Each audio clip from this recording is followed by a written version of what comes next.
Welcome to the Arsenal Vision post-match podcast. Well, then Perez has got the better of it, and he looks to get the better of Schmeichel, and he's done it. Wilson's going to fall here for Alexis.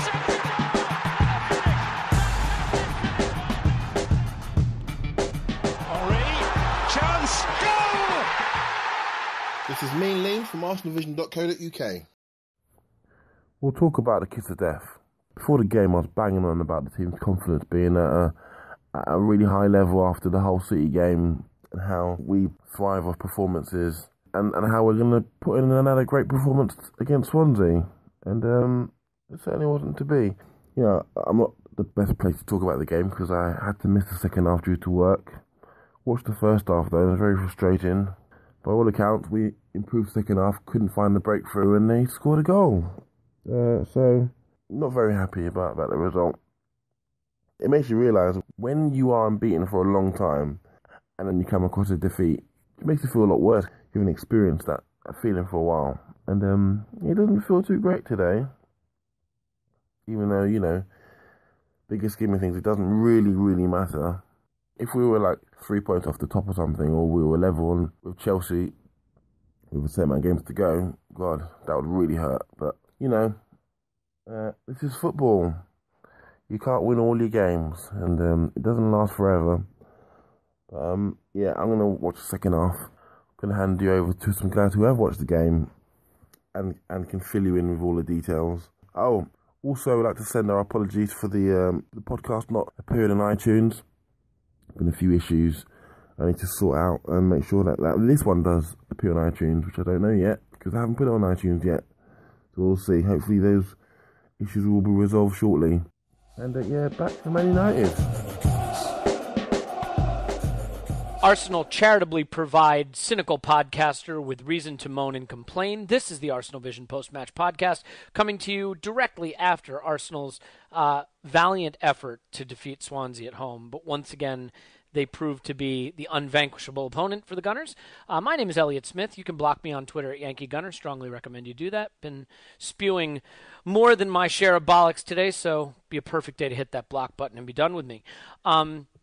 But thankfully, I have two gentlemen along with me today who will have much more interesting and sensible things to say than myself. The first of them is our returning guest, although I say returning because he wasn't here last time, but he is here this time, hence he is returning from the time he last appeared. His name is Paul. You can follow him on Twitter at PosnaninInMyPants. I guess it's been a while, so we'll clear up. That's not actually in my pants. It's in his pants. You have to read it as though you're him, Posnan in his pants, but his Twitter handle is Posnan in my pants. His name is Paul. He's on the show. Hello, Paul. Hello. Hello. Oh, all right. You have a cold, so you just adopted a different accent? Is that what we're doing today? Yeah, that's what my cold does to me. Okay, why not? And I am delighted to have tactics expert and general brilliant economist and future doctor and savior of humanity, Naveen. You can and must follow him on Twitter at NJM1211. Correct, Naveen? That's correct. Yes, we can power through this one. Nailed it. We need to get through this intro as quickly as possible and get on to talking about the game, because there's going to be a riveting discussion of what was a fascinating end-of-season encounter. Naveen, as always, thank you for taking the time to join us. No problem. All right. Well, it was Swansea. They beat us in Wales. They beat us again. Frankly, they've kind of had the mojo over us. I guess they call it the Indian sign in England. What would we call that here in the United States? Any thoughts? The mojo. Okay. The mojo. No, well, that's what I called it, so I nailed it. The mo. That's why they call me a one-take wonder. But it's interesting. For the first time in his Arsenal career, Arsene Wenger named an unchanged side for the fifth straight time. We'll start with you, Naveen. Do you think that naming an unchanged side 5 times in a row is, by definition, what a team should strive for, or is it an argument that maybe you're not showing the tactical flexibility needed? And would you have changed today either for tactical reasons or maybe just to freshen up the side a little bit? I think as of now, if you're going to play Coquelin in midfield, I think you're kind of a little hamstrung in how you can go about building the rest of the team, because for all of the positives that he has brought, right, he is still a pretty limited player. He's what I'd call like a static specialist, right? Someone who has like a defined set of skills and a limited set of skills and can only do that. So the obvious counter to that would be like Sergio Busquets. He's a really talented footballer. He can play a bunch of midfield roles, but also, let's not forget a spectacular cunt. Okay, just making sure that we clarify that. But keep going as you were. He specializes at a given moment in time to do whatever his team needs him to do. It's not because he's limited, but because he chooses to do so. Mm-hmm. And because Coquelin's limited, particularly in the build-up play against a team playing in a low block, I think you're kind of forced into naming a certain type of lineup, one that involves playing Ramsey on the right, for example, in order to kind of help counteract that. And I think that's just what Wenger's going on, because I think finishing second is important to him, and I think it would be nice to finish second or third and not. Well, it must be important to him because it's not going to happen anymore. So that's how you know it must have been important to him. I mean, as far as not just a tactical standpoint, but Paul, from a just vitality and hunger standpoint, I know those are sort of intangibles, but do you think there may have been an argument? Look, we go to Old Trafford next weekend. The end of the season is nearing. The cup final is approaching. Could this potentially at home have been one of those games where some of the players who've been playing week in, week out, their intensity drops? And would you have freshened up the side just from an intensity standpoint? So, yes and no. So if you had brought me into this blind and then told me that the game I was watching was after everything had been decided for both teams in the season, I'd have said, yeah, I can sense that there's just a little bit of edge off it, almost from both sides. So, it shouldn't matter. And professionals and blah, blah, blah. And I genuinely think they did everything in their power to come out full guns. Mm-hmm. I just think they were missing that the 5% that meant that whoever you want to pick on, Alexis in front of goal didn't bury it. Walcott, you can come up with other reasons for Walcott because he hasn't been on the pitch generally, right. But yep. etc. So that's one aspect of it. The other aspect, if I'm the coach and I'm worried about that before the game, that's why I don't change the team. If I start making rotations, it feels like we're getting ready to head off for summer. Mm-hmm. So I could see him, hitting back with, listen, you ungrateful bastards. The reason I played an unchanged team was because these guys are in the groove. They're winning. Changing the team, bringing in 2 or 3 subs to freshen it up also signals hey, we kind of got things under control now. Let's kind of do things more creatively, also known as summer's coming. So I think it's a tough one. It's all 2020 hindsight at this stage. I expected rotations for sure, especially after his comments earlier in the week. Mm-hmm. I thought we'd see 1 or 2. We didn't see them. To be honest, from a freshness standpoint, I still don't think there's any real excuse because we were fresh enough last time and we've had a week off and we're pros and most of these guys are going to have to play in the FA Cup final, so they better not be getting too stale. Yeah, I think the other thing for me is it is a little rich as an Arsenal supporter to complain about being able to name an unchanged side. I think the last 2 seasons in particular, certainly the beginning of this season and the second half of last season, if we had been able to name an unchanged side more regularly, we might well have won a title or at the very least challenged all the way to the end. Naveen, one thing that I noticed as the game started is there's a lot of fouling from Swansea. They were sitting deep, but then they would press us as we came into the midfield, and they were fouling. And there were a lot of hard fouls early that weren't given as yellow cards. Do you think that became important as the match wore on, in that they kind of took turns fouling us in the build-up so that we didn't develop a rhythm, we couldn't move the ball quickly and slickly, and that the failure of the referee to award those or show those yellow cards, which probably should have been shown on many occasions, Shelvey comes to mind for one of them.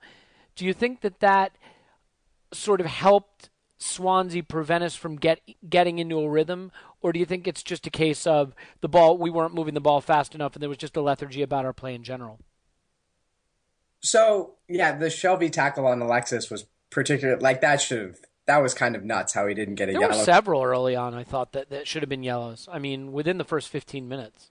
Yeah, and if you're going to play particularly in a deep defensive block, you kind of have to you have to be aggressive, particularly when the ball moves into these dangerous central areas, right? Because if you're going to concede all that space, right, you have to once the ball enters a really dangerous area, you have to do your best to kind of choke off any kind of creativity at all in those areas.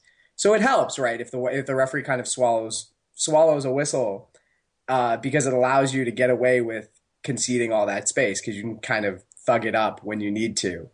But at the same time, like the ball didn't move nearly as well as it should have, right? You can have a physical, you can have a physical midfield and try and tackle people, but if you're tackling air, it doesn't matter. Right. So I mean, it's like it often is. It's a combination of those two. But I would more blame, our poor ball circulation, our inability to kind of move Swansea than even though, them getting away with some pretty heinous tackles in the beginning certainly helped them. Yeah, I guess my feeling about the tackling is just that, when a game starts, and we've been scoring a lot of early goals and taking a lot of early leads, and when you start the game and you pin a team back and you're really on top of them and you're moving the ball quickly, you can develop a real confidence. And I thought Swansea used early tactical fouling and some hard fouling to break up any rhythm we could get into early, and I thought that sort of set us into this kind of lethargic stop-start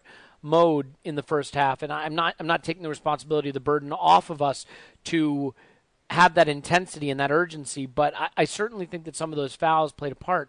Yeah, it's a very South American way of playing football, to kind of junk it up and to turn it into a game of like static moments instead of a fluid kind of game in which the ability for us to kind of pass and move would actually then in front of it more. As a warrior against English football, it must have delighted you to see South American football on display. Paul, so one of the things that I think has become a talking point on this podcast and on Twitter and the interweb and blogs is how brilliant Coquelin is, but also what we lose by having him in the side. And I know Naveen will want to talk about this a little bit too, so Naveen, we'll come back to you on this in a moment. But I think I'm ready to acknowledge that Francis Coquelin is a very limited football player, and he is great at the defensive side of the game, but he really isn't someone who has the ball handling and distribution abilities that you need, I think, in games where you're going to be on the front foot for long stretches. Arsene Wenger paid him sort of an interesting backhanded compliment. I was reading an article about him this week where he basically said, once he focused on what he's good at, he started to become a good player. And, I think it was a way of saying, basically once he realized he doesn't have the skills to be a part of the attacking aspect of the game. Did you feel that today was a really good example of why we might need a more ball-playing defensive midfielder, at least in some games, than Coquelin, and where we maybe miss an Arteta, or why we need a Schneiderlin? Because when you're on the front foot for those long stretches, you can't afford to have a member of the midfield that is not a creative influence. Yeah, I think there's definitely mileage to that, except that we had so many others on the field. Mm-hmm. And, we were arranged around them in a semicircle. And to be fair, I mean, Mertesacker has been really, really good from a distribution and from a vision standpoint. He's almost, in those kinds of games for much of it, he's almost like an extra midfielder. So, yes, would you like a Chabi in there instead of a Coquelin? Sure. But outside of a world-class defense-splitting player, I'm not sure. Coquelin isn't that bad.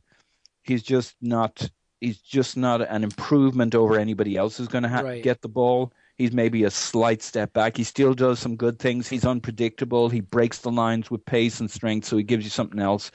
So, I might subtract a quarter of a player from an attacking standpoint, but I'm not willing to downgrade him to, he's a complete loss every time he gets the ball and he needs to pass it on. No, I mean, he can protect the okay. ball. He can protect the ball, but one thing I noticed too is when he does carry it forward, then he really struggles to distribute. When he's dribbling and breaking the lines, as you said, carrying the ball forward, he really struggles to find the right man at that point. And I think some of that may be the nervousness about the space he's leaving exposed behind him because he knows that's really his first responsibility. Naveen, I know that you particularly are concerned about the limitations of Coquelin as a player. What did you make of him today? And in general, what do you think we know what we gain with him on the pitch, and no one is taking away how important that has been. What do you think we lose having him on the pitch, especially in a game like today where you have 70% possession? Well, it just forces you to become a little less vertical, right, in your ability to kind of break line after line. So the way Wenger likes to play is he likes to have center backs kind of initiate essentially the advancement of the football. And what he likes is his holding midfielder, particularly Arteta, to kind of position himself in a way to kind of draw defenders away from passing lanes. So making it as easy as possible for, say, Mertesacker to pass directly into Cazorla or Ozil or Ramsey.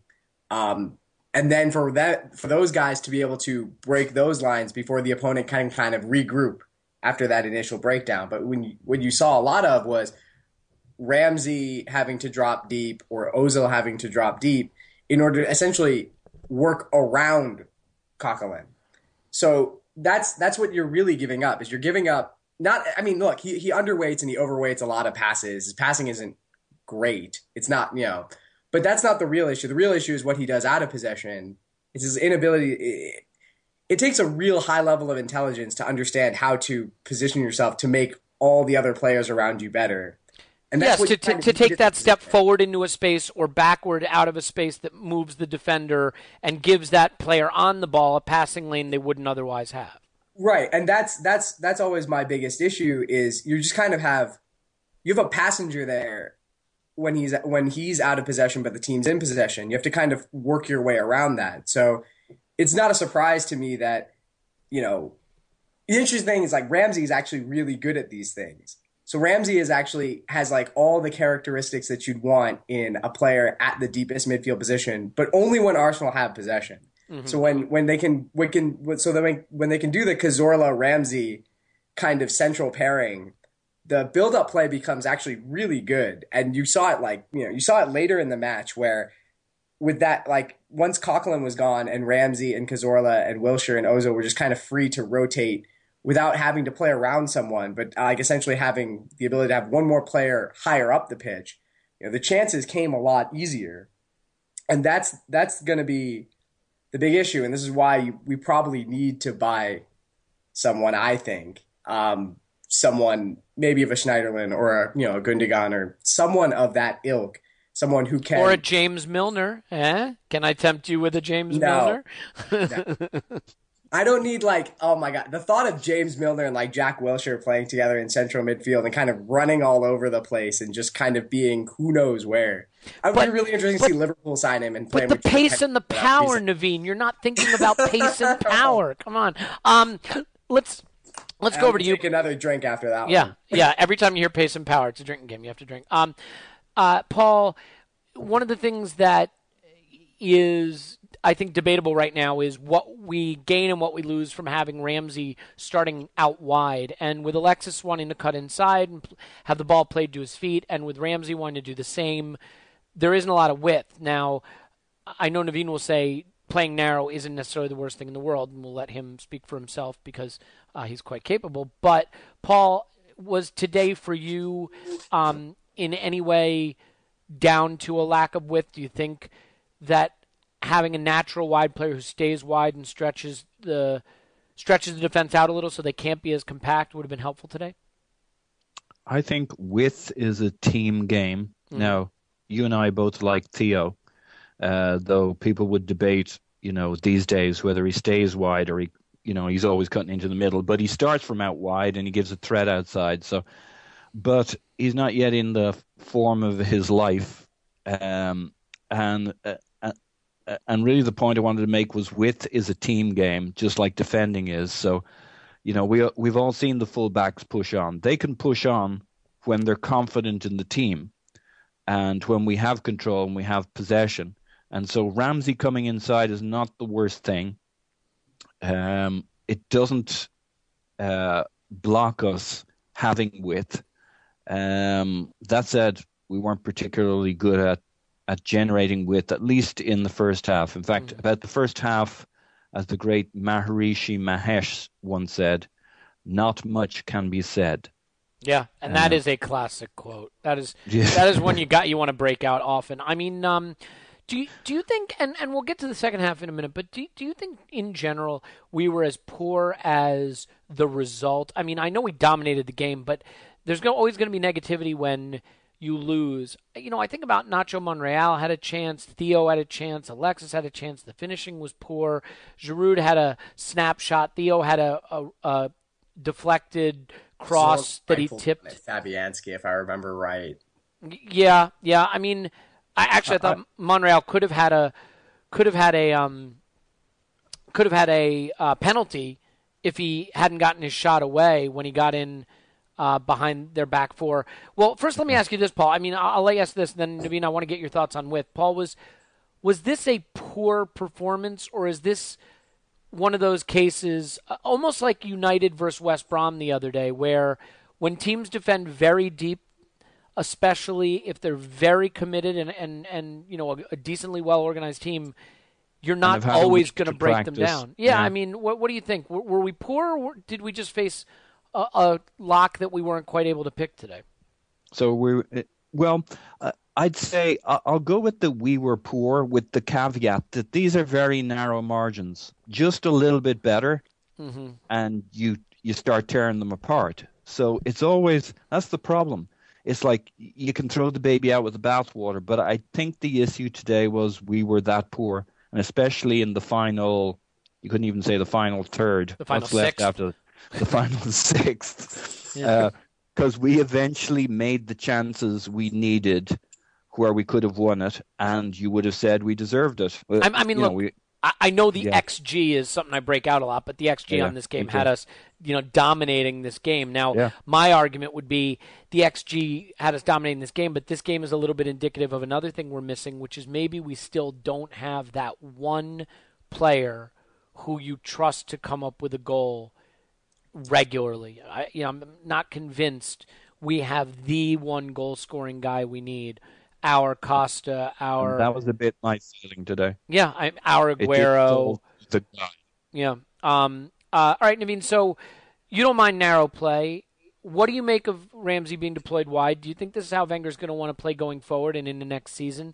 Do you think that hurt us today, or do you think it's just a case of not moving the ball fast enough and not converting the chances when they fell? So as long as Coquelin's going to be our holding midfielder, I think Ramsey's probably, Wenger's going to find a way to put Ozil, Cazorla, and Ramsey on the field at all times, because he needs to have people who can drop deep, as many different options who can drop deep and contribute to the build-up play. Otherwise, let's say you played Theo instead of Ramsey, you're relying a lot on Cazorla to kind of do everything in the build-up, or you're requiring Mesut Ozil to kind of come deep, and then you're left, without, like, maybe, one of the best players in the world in the final third at picking out, at controlling tempo or picking out the right pass. Like, he's 25 meters from where you want him to be, right? So as I see why he wants Ramsey on the right for that reason, to kind of have this another option, another midfielder essentially rotate in the build-up, especially against a team that's going to defend deep. Whether that continues into next season is going to be more a product of who goes, who stays, or who goes, who stays, and who comes in, right? So I don't know. I'd like to see him in a central midfield because he is so good at build-up play. I'd like to see him in a central midfield role with Cazorla and a holding midfielder, and kind of have Ozil ahead of that trio, with that trio kind of holding things down, allowing the likes of Sanchez, Ozil, Giroud, whoever, to kind of stay up in more dangerous attacking areas. So I mean, I'm fine with it. I'm not clamoring for Theo. I'm not clamoring for Theo to play because I want some inside forward on the right or something like that. Would you say that player is at the club currently? The player that you'd like in that position? On the right? I don't know. It's interesting what you can do on the right if you think Bellerin is... If you really want to let Bellerin loose on the right side. Those are actually L's in the middle of his name, so it's Bellerin. Is it Bellerin? See, Spanish... No, but we're not a podcast that says Cazorla, and we're not a podcast that says Bellerin. We're not a podcast that says Bellerin? Yeah. Hector? Okay. We've got a very Islington following on this podcast. Yeah. I'm not eating what's paella? You're eating paella? Nando's. What's that cheese? That Manchego. I'm not sitting here eating Manchego or anything, or drinking Spanish port. You can just call him Bellerin. Yeah. All right. So if you want to give Bellerin the kind of Dani Alves role where he's essentially the one providing width on the right,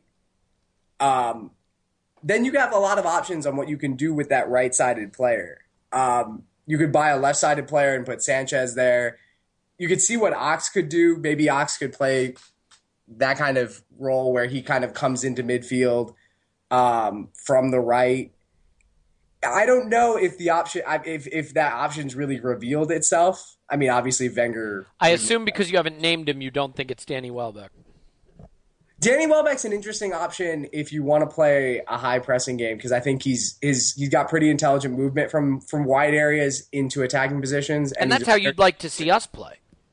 That is how I'd like to see us play. I just wish, I got to see him get back to being healthy, but you always have to deal with the realization that Giroud's probably penciled himself in no matter what with Wenger, and then there's the dread that Wilshere, when healthy, will find a way to pencil himself in. We're going to come to Wilshere. Let's get to Giroud. Paul, since Thierry Henry fairly or unfairly criticized him, Giroud has kind of gone into a little mini slump. Is he regressing to the mean? Was the form he was in for about 2.5-3 months there an outlying example of his best play?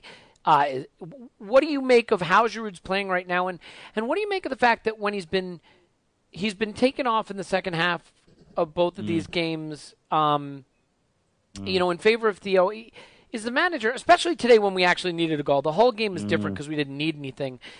Is the manager just kind of looking to see how we can function with a smaller, more mobile front line, or do you think it's just purely trying to find a way to get other players in? And what do you make of how Giroud played today in particular? Well, unfortunately, most of his minutes were in that first half, about which not much can be said, as the great Maharishi Mahesh said. God, I wish I could remember that quote when I need it. Yeah. I know. And so it's a bit tough on poor old Ollie, because just when the game was turning into the kind of game that Ollie should be standing in the middle of our box for, he was off on the sidelines and Theo was there. We put a lot of crosses into the box with Theo in the game.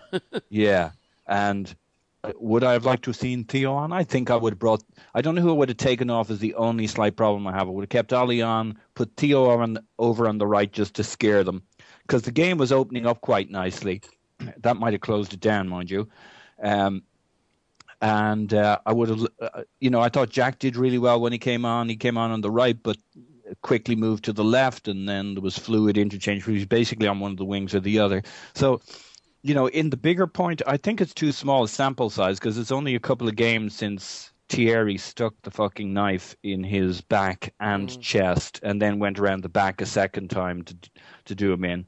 That will not have gone down well, I don't think, on at Colney when Thierry says, "Hey, Arsene, do you mind if I hang out with your squad and get a little fitness training over the summer because I want to get back in the swing of things?" I think that's all going to be a little bit icy and not very positive. So I don't think that was Thierry's brightest move, what with them all being French. And well, the problem for Thierry is if he's going to be a pundit, he's going to have to say some divisive things. He's going to have to make some, sort of incendiary comments to get noticed and keep the press off his back. And, they've accused him of being a boring pundit. And so from what I've heard, he needs to actually provide... I haven't seen him as a pundit on Sky, but I've heard he needs to actually start providing some insight. Well, yeah, I mean, obviously Gary Neville is the ideal example of how you can provide insight without having to necessarily just tear players to pieces. The one thing I'd say on that is he could attack, let's pick something, Ozil. He could attack Sanchez. He could attack anybody. You attack a Frenchie, that'll never be forgotten. Not inside, probably not by the manager. But I mean, the manager is pretty mature, but he won't forget it. It will never be forgotten by Oli because Thierry Henry is a legend, and it will never be forgotten in French media or on French television. So, maybe he knew what he was doing, but I'm not so sure about it. Yeah, fair enough. I mean, as far as his performance, though, I mean, Naveen, for you, is Giroud, still just you're fine with him playing there? A decent enough option as long as we have the quality around him? I mean, are we missing that lethal predatory striker still in your mind? So like someone like Miguel Delaney is going to always say that, right? He's a 7 out of 10 striker from the time he signed or whatever like that, which is amazing because I think he's improved a lot. So he clearly has improved. It's a very broad you 7 out of 10. Yeah, you can't compare the form he was in when he first arrived and the form he's in now and say he's the same player. Right, and I think I don't know who's available. So that's what you got to think of, right? It's all fine and well to say we need someone better than Giroud. I'll take. Yeah, Lionel Messi is willing to play for Arsenal. Sure. I'd love to have him. I've heard he can't do it on a wet Saturday afternoon in Stoke, though. Sure. I guess I mean, look, I'll take that. I'll take it. If that one game a year, okay. But but I don't know who you could get to replace him, right? If you have to spend 60, 70 million to try and get in your mind, is the solution adding more goals at another position? Maybe that right inside or forward, adding more control, right? Yeah. Or adding more control in other areas, right? So having a midfield trio that can kind of dictate a match much better without and allow your star players like Alexis Sanchez and Mesut Ozil to stay higher up the pitch. Right, so they can be in more goal-scoring positions more of the time instead of having to work so hard to try and bring the team into those areas. So there are a bunch of ways to kind of create team goals. You could, better control also leads to probably less goals conceded. So I'm fine with Giroud being our striker. Because I just don't see what the alternative would be unless you're willing to. I don't know. If Manchester City want to do a massive rebuild, I guess Sergio Aguero would possibly be up for grabs because he's their like only saleable asset. But you'd have to spend like 60, 70 million, and that's just not going to happen for a dude who's that injury prone. So I don't know when people complain about Giroud, like what is their alternative? You don't have to say people. You can say you. That's fine. Yes, Elliot. When you complain about Giroud, who do you want on the team? Well, you mentioned Messi and Aguero. I think that'd be a good start, at least. If you can add Bale and Royce, I think you're on to something. Well, okay. So, and to be fair, I don't think Giroud was necessarily what was not working today. I think the first half, not a lot was working. The second half, there were chances and they weren't converted. Paul. Let's talk about the star players, so to speak, today. Let's talk about Alexis and Ozil. Two questions for you. Has the Premier League sort of figured Alexis out a little bit, that shimmy and shifted onto his right and try to cut inside move? And as far as Ozil, as brilliant as he's been, and he has been brilliant, is it maybe a little worrying that he's not someone who's going to score a goal or make the deeper run into the box often enough, and so we might be just short goal-scoring options, especially given that we're playing without really an attacking wide forward in Ramsey. I guess the two questions I'm asking you, as far as like what you saw today from Alexis and Ozil, do you think maybe there's some predictability to Alexis' game, and do you wish that Ozil would occasionally try to see himself as more of a goal-scoring option? So working back from Ozil, there's certainly a couple of times today I had that feeling of, go Ozil. Oh, he won't go any further than there because he's on the edge of the box. He'll pass. When I wanted him to, put the knife all the way in. Yeah. And it is frustrating. I would imagine he has a logic that if your mind is tuned to finding a better option, you will almost always find a better option, and that's just where he lives, and we're just going to have to live with that. He will always look, rather than to shoot, to find a guy in an even better position to shoot and to divert 100% of his energies into giving him the perfect pass, and we'll have to live with it. Mm-hmm. With Alexis, I remember playing table football, or what do you guys call it, foosball or whatever? Foosball, yep. Mm-hmm. Yeah. Playing against somebody who has this brilliant flick. You know the way they do it, and they got the ball, and you know what they're going to do. They're going to flick it from that guy over to that guy. Yeah, but you can't stop it. It's the Lionel Messi Iron Robin shift. Iron Robin, yeah. Yeah, the Iron Robin shift onto your left foot, but you can't stop it anyway. And Alexis's shimmy does two things. It does the obvious thing. We've seen it in action in attack, but his lateral movement is just off the charts, and I think it's why he's such a good presser, because he's not he's fast, but he's not the fastest. He harries, but the reason he's so much better than anybody else is they jink left or right. He jinks left or right faster than they did. And yeah, he's got that low center of gravity, and he can kind of move himself laterally very, very quickly. Yeah, and the spring, that flick to one side or the other, is why he's so effective as a presser. So I wouldn't read too much into his, if you like, second mini lull of the season, as people haven't figured him out. Yeah, and I don't think he played poorly, by the way. I just think maybe he's not bamboozling defenses the way he did when he first arrived. I think the problem was, as always, when they figured out your main guy, whether it's Messi or it's Sanchez, it's because you haven't given them enough other shit to be bothered about, other players doing things. Point. Yeah, I mean, he didn't have a lot of space today. What about you, Naveen? I mean, what do you make of Alexis's performance today and in general? I mean, do you think that maybe there's just a hint of predictability about it? I mean, I think there was a little bit of a hint of predictability to the whole side in terms of usually you score goals by creating misdirection, in the sense that if you start an attack on the left, you're usually looking to score on the right. If you move the ball really deep on the pitch, you're looking to cut it back. Or if you're kind of keeping the ball deep, you're looking to hit it long. You're always trying to get the defense to kind of flow in a direction and then get them to go the other way. And we didn't, particularly in the first half, Swansea didn't really have to move too much. We didn't have to force them to a side. So a player like Alexis Sanchez, yeah, he's fine in terms of breaking a defender down one-on-one, but if you get him that ball where Swansea's flowing, let's say, to the right side because you have the ball on the left side, and you swing it to the left, and all of a sudden he finds himself one-on-one where he beats a guy and he can take a clean shot on goal. That's a lot more effective than, okay, we're going to build it down the left. Oh, here Alexis with the ball. He's going to dribble at some guys. Oh, he beats one. Oh, another comes around, and there, it's a turnover. That's the issue. You can't ask... Only Messi, really, you can ask to dribble through 8 players and just every single time and just be like, oh yeah, that's just what he does.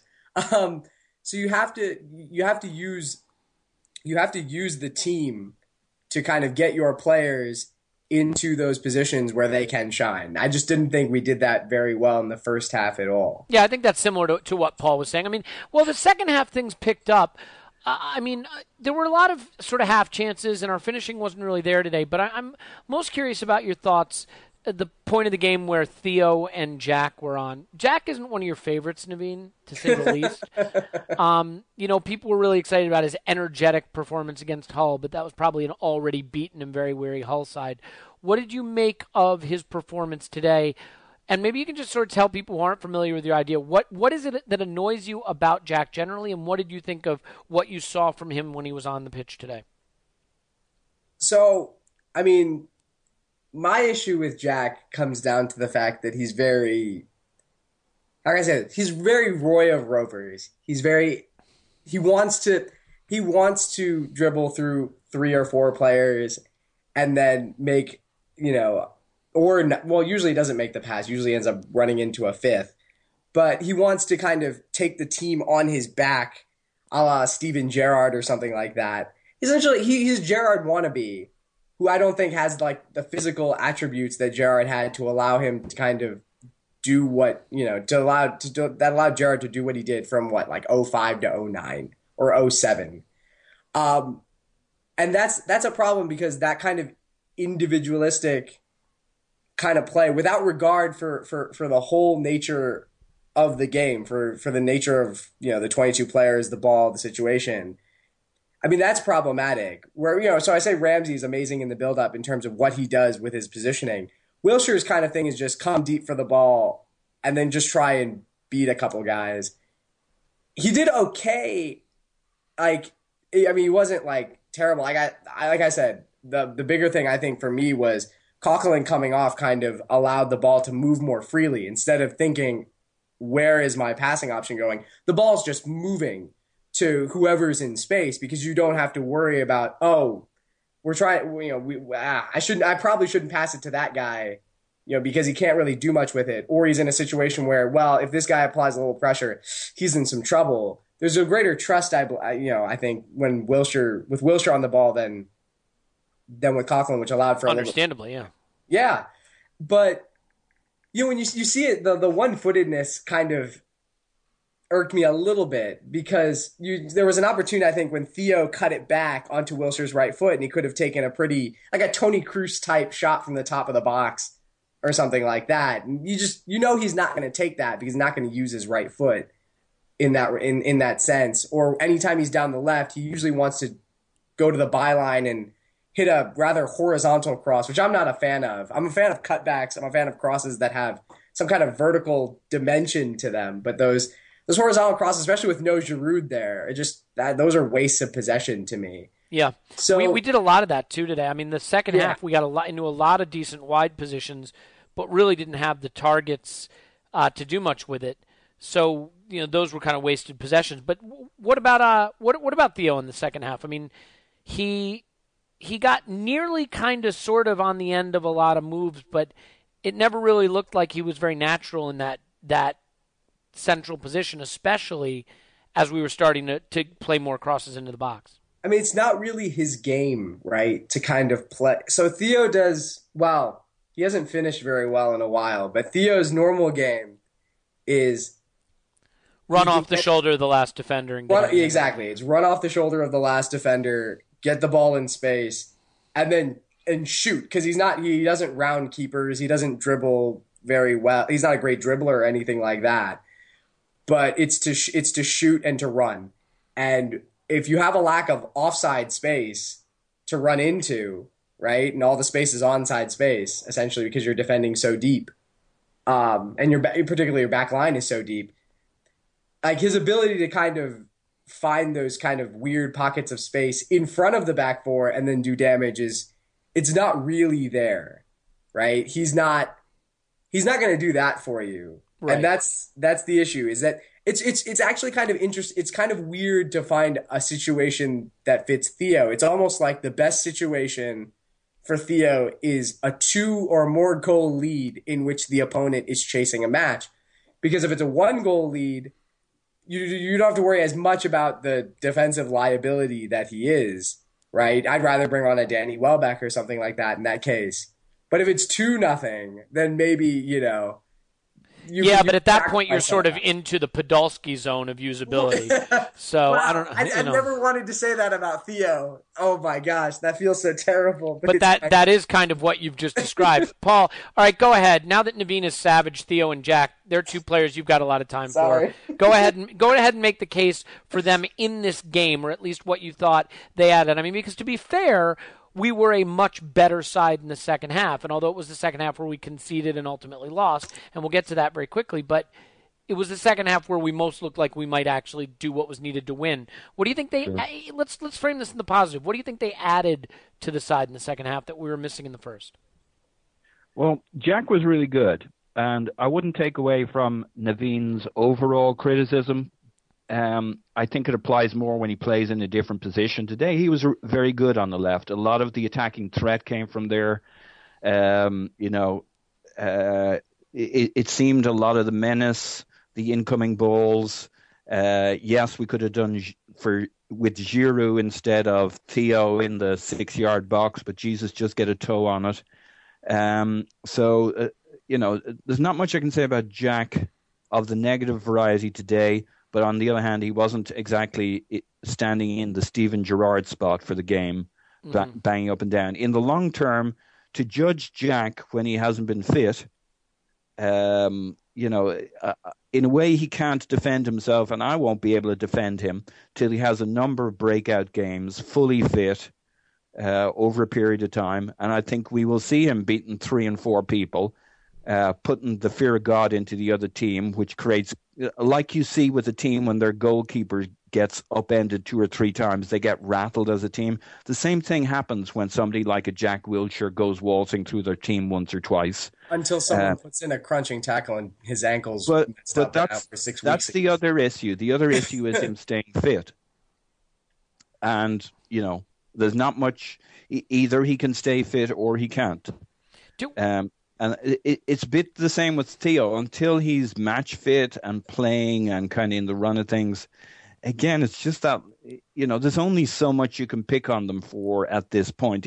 If you talk about the actual specific game, Theo contributed little or nothing, but I don't think it was ideal. I think Arsene made a mistake in bringing him on and putting him instead of Giroud, and I think Jack played well, given the limits of his role. Yeah, the reality is that if he could do it over again, I'm sure Arsene might have kept Giroud on and maybe just added another attacker. But the interesting thing with Jack is I think what he suffers from more than anything is just the lack of the flexibility that some of the other players around him have. I mean, Santi Cazorla can play wide and he can play the 10, but he's also shown he can play a central midfield, deep-lying center midfielder. Ramsey can play all over the pitch. Wilshere wears the 10 shirt for a reason. It's really the only position that suits him. Because, yes, he can beat 2 or 3 men off the dribble, but if he does that coming from a deep position, you can't beat 2 or 3 men every time. And if you lose the ball there, you put your team in a very vulnerable position on the counterattack. Walcott does have a good eye for those little passes on the edge of the box, as we'll remember from the wonder goal he's helped create and score against Norwich a couple seasons ago. But he's not going to play the 10 because there are better players ahead of him in that position. So I think it just makes for a little murkier situation. And then you get into the situation of Arsene Wenger, liking him a lot and believing in him, and is he going to contort the side to try to find a place for Jack? And we'll see more of that next season, I think. But Wilshere's best ever game was against Barcelona game from deep, not at the number 10 spot. The difference that was a long time ago. Yeah, but I would also. Well, it was a long time ago when he was fully fit. Yes.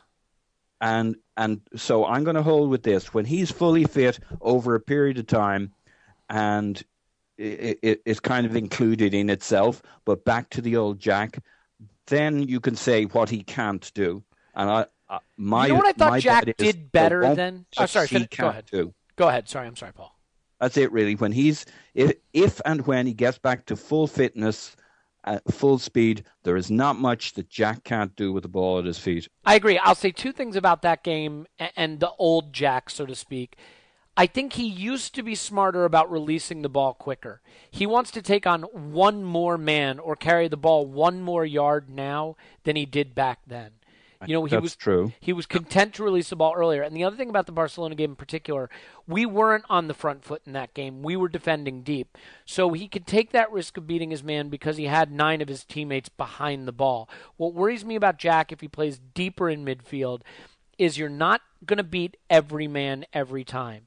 And in our team, the way we defend with fullbacks, pushing up the pitch, if Wilshere tries to beat a man every time, the times he doesn't beat his man, we're going to be on the back foot and in real trouble. I don't think he'd be the last person or last player for the team who gets a hell of a lot smarter as he gets older, though. Yeah, I mean, look, let's ultimately everybody would be happy to see Jack Wilshere come around and be a success. I just think what's a little murkier now is his path to regular first-team football. So, as it turns out, obviously we didn't win the game, which looked like it was possible because Swansea were defending well, but we went and lost the game. And the way we did that was some immature defending and some really bad goalkeeping. So, Paul, stay with you for a second. If you had to rank for me which was worse, the defending for the cross and the header or the goalkeeping by Ospina, which do you think is more to blame for the Gomes goal? Defending for the cross. Really? Okay. Yeah, I think some of these things look worse in slow motion as a keeper. Some of the reason you end up defending inside your net is just because the power of the shot, and the only way you're going to meet it is to intersect it at that point. I don't disagree with that. The one thing is, if you do watch the replay, what you see is that as he's coming across his goal mouth, he takes a step backwards instead of directly across. And I think that put him too deep on his own line. But go on. I'll tell you what I do want to say. I want my money back from Michael Cox, that charlatan. Wow. I read the pre-match thing, and Swansea are the lowest team for tackles, for all sorts of shit, including crosses in the league, and I think headers and aerial duels. And yet we've got stuffed twice now. In fact, if you look at the last goal, Both there's two crosses involved in it. Predator, essentially. What's that? Both by Predator and Gomes. Yeah, he is Yeah, Predator, I know. essentially. Yeah, I mean, well, so let me ask you this. You said you think it was the defending. Who's the person you're going to put the biggest onus on? Is it Nacho Monreal for giving Gomes an easy ride on the back stick? You know, I think you've heard me moaning a bit about how I used to complain about Monreal for not being robust enough and getting mugged too often. My whole thing was once a game, somebody's going to mug him. And I certainly had deja vu with that. I think it's a little harsh because he was almost stepping in to bail Koscielny out, who was... Koss got caught in no man's land a little bit, didn't he? Yeah. But still, I mean, Jesus, put your shoulder into his chest. There was a certain amount of letting two good crosses going across. And the first one wasn't great in that it cleared everybody, but... not enough pressure on the ball coming in. I think it's one of those where you've got enough blame to give to a few people. We got ragged at the end. And the phrase of Wenger's of, if you're not going to win it, don't lose it. And naivety and taking Coquelin off, you could kind of, I don't think you can blame the taking Coquelin off, but there was a certain amount of, if you're not going to win it, don't lose it. I would disagree about our defending. in this case, only in the sense that I don't know that 1 point or 0 points in this game really makes much of a difference. I don't think that there was a tremendous downside to losing this game versus drawing it versus the upside of winning it and keeping that momentum rolling. So, I'm not sure it mattered a lot. But, the other thing that I was encouraged by, this wasn't sort of our typical coughing up the game, Paul, in the sense that we didn't have 10 men in their half and get caught by one long ball over the top and be, chasing back on a counterattack. Yeah. But yeah, I agree with you. I don't think we defended the cross well. I don't think we stopped the cross coming in well. I don't think we defended it well. And then I don't think Ospina did the job of goalkeeping very well to try to keep it out. Of course, I don't think anybody thought it was a goal. But, I like goal line technology as much as you hate to see it go against you. You want to see the right decisions made. Naveen, for you, is that a defensive error, a goalkeeping error, or both? So, I mean, I'm not a goalkeeping coach, and looking at Fabianski at Swansea, maybe we need to look into a goalkeeping coach. But the thing is I didn't like the way that play began before the ball got wide for the initial cross on the right. And you're thinking to yourself at that point, that's where Coquelin would be. So that's the trade-off right there, right? That Coquelin would have stopped that play, or would have had a better chance to stopping that play in the center of the pitch and say Cazorla or Ramsey, or I can't remember who was with Cazorla in the center of the pitch at the moment that play was going on. But yeah, that's the kind of trade-off that you make. So for me, right, it's about limiting the opportunities, not as much, dealing with what happens when you give up an opportunity. So stopping attacks earlier is better than stopping them later, essentially. Mm-hmm. And that's where I think you kind of miss Coquelin there. So that's what I would put it down to, more or less, because for me, I mean, crosses should be, I'm fine conceding crosses and things like that. That's not that big of a deal, but eventually you give up enough of them, or if you give up opportunities in the box, something might go wrong against you. So I'd look to stopping it at its source, and just not being able to deal with that ball in the center of midfield and gain possession quicker. That would be my issue. So that's the trade-off. You kind of throw off the balance a bit, because for all of the good things that Ramsey does when Arsenal have possession, when Arsenal don't have possession, he's not exactly the dude you want in that role. No, he's not. And I think his defensive work, I think his defensive work is overestimated.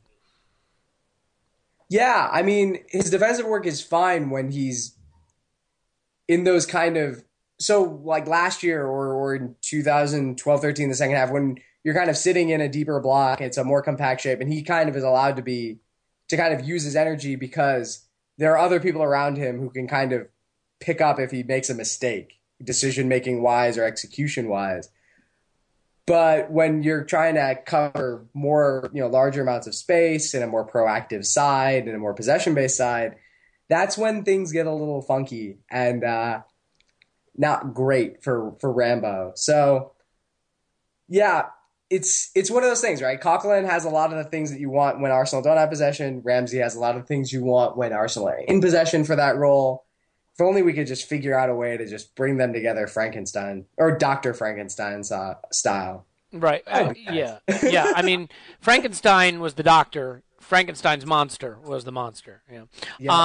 Naveen, really quickly to wrap up on the game, is this a bad day at the office finishing, maybe a little mental letdown ahead of a big game, a blip, nothing to worry about? Or is this worrying sign that against a team that sits in a deep block, Arsenal still are vulnerable to some of the same old problems of too much lateral passing, don't know how to break them down, getting caught with the sucker punch? I mean, I think the problem comes down to just having that player that you try to play around in possession, right? Not play through, but play in spite of. But I mean, like Paul said, a couple of those chances go through, we win 2-0. Oh, okay. No big deal, right? For me, like finishing second would have been nice. Now that's kind of, I mean, Man City can drop points randomly, but it's out of our control now. And if you lose the match at Old Trafford, then you're looking at fourth. So that's where my concern is really, right? Is this Old Trafford match becomes a real big, just don't lose, guys. Because, you don't want to finish fourth. You don't want to finish fourth because of the qualifying match, especially with a Copa America. You don't want to have to rush Alexis back or something like that for an important two-legged affair. You want to avoid that. And that's where my concern is, that we could possibly finish fourth. What's your instinct going into the Old Trafford? I mean, do you like our chances, or are you worried that? I'm so shocked. Even though we beat them in a pretty nice performance in the FA Cup, I still have this. Anytime you just go play Manchester United, I still have this thing where it's just like, we're gonna find a way to screw this one up, guys. Yeah, I mean, I think we all have that worry. It's just the one thing that I think has to be pointed out that I'm not sure enough people are paying attention to is that United aren't actually very good at football. So that may play into our hands. Last year. No, it didn't stop them last year. It didn't stop them when they beat us at our place despite being totally outplayed. I mean, it really is amazing. And to be fair, they do have the best goalkeeper in the league, and he can, if we can't score off Fabianski, good luck against De Gea. Real Madrid have a heck of a keeper coming to that. They do. And hopefully they're not sending Bale the other way in return. Paul, final thoughts. I mean, for you, is this just a little niggling concern of maybe we still don't know what to do against a team that defends deep and is organized? I mean, to be fair, no team, I mean, maybe Barcelona aside, is great at beating a team that sits in a deep defensive block and is organized. I mean, that is one of the harder things to do in football. But is this a little bit of a reminder that maybe we haven't put all those worries, in those kinds of games behind us? Or for you, is this a bad day at the finishing office and a blip in what continues to be a really nice run of form? Mainly a bad day at the finishing office. But you do want to think that coming into those last 10 or 15 minutes, you can mount the kind of bombardment, kind of the way we remember Ferguson and United going into that last 5 or 10 minutes where you knew they could get a goal and probably two.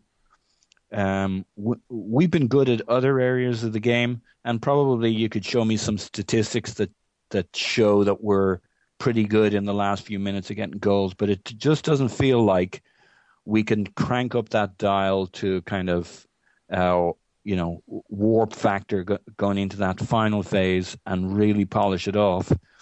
And it doesn't seem like we had a formula for it today. I mean, even if it were a bit of a mistake to take off Giroud and put Theo on, it still doesn't smack of, whatever way you slice that, it still doesn't smack of having a formula that we know how to win this thing. So that's the bit of a disappointment. Overall, we've been on a really good run. I think Arson said something about if you played that game today 20 times, we'd have won it 19. I wonder what we all think of that. I don't think we would have won that, 9 out of 10 times. I certainly think if we played that game 20 more times, we wouldn't lose it 19 of the 20. I don't know that we would have won it. And I'll say it like this. Look, I think we were playing brilliantly, and I have a feeling we could go to Old Trafford and really beat the hell out of them, at least on the balance of play. What worries me is if you said, all right, Elliot, I just saw that game. I just saw next week's game. Alexis didn't score. Do you think we won? I would say to you, I don't know who would get the goal then to win us that game. I'm still not convinced that Giroud is a guy you can say, if he's out on that pitch, there's a good chance he's going to score. I mean, he's been finishing and he's been getting goals over the last few months. I still think he is a problem that some defenses find relatively easy to solve. Defenses certainly like Chelsea's, which had no trouble with him at all. If Alexis doesn't have that magic on the day, I don't know where our goals necessarily come from, and that would be my one worry. Ramsey kept getting into good position and seemed to have really good ideas. He just kept he screwed up the execution a lot in the first half, and then the second half some of the things came off. But if he kind of keeps finding those pockets, I mean, I'm fine. I don't think Alexis has to score. I mean, I'm right. Where do you think the goals come from then, Naveen? I mean, if I told you we went to Old Trafford next weekend and we played them off the park, but Alexis didn't score, who do you feel confident would get that goal, get that breakthrough?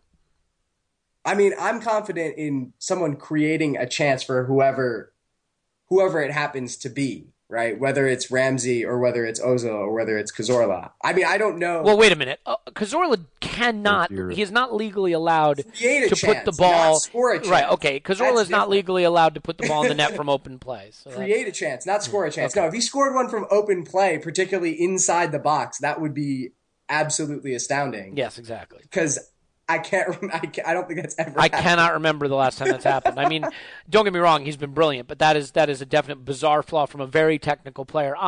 Okay, well, quick predictions. Naveen, score prediction for next weekend? Oh, God. I'm going to say 1-1. Okay, 1-1. Over to you, Paul. Oh, wait. Who do you have winning that one, Naveen? Just kidding. Paul? I think 1-1 sounds right to me. I'm going to say 4-1 Arsenal.